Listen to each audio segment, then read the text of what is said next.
Hi guys, if your Sony TV is blinking the red light like this one and it is not turning on at all, this usually points to a hardware issue. So in this guide, you are going to learn how you can diagnose the problem and how you can fix it step by step. So whenever you see this type of problem, first of all, you just have to turn your TV off.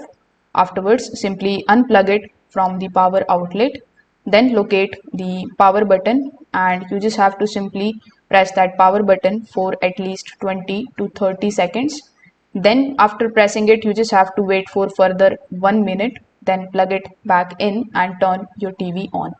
So this particular step is going to help clear the temporary faults before moving to the deeper fixes. Now you need to make sure that the power cable is firmly connected and it is not damaged. So you need to take a look at this particular section and plug the TV directly into the wall outlet and not any extension board. The unstable power can sometimes trigger the error codes like this one. Now on Sony TV, the red light blinks usually indicates that the problem is with the T-con board panel or main logic board. So this means that the TV is failing to process or display the picture properly. If the screen stays black with sound or no response, it is going to confirm a hardware level fault.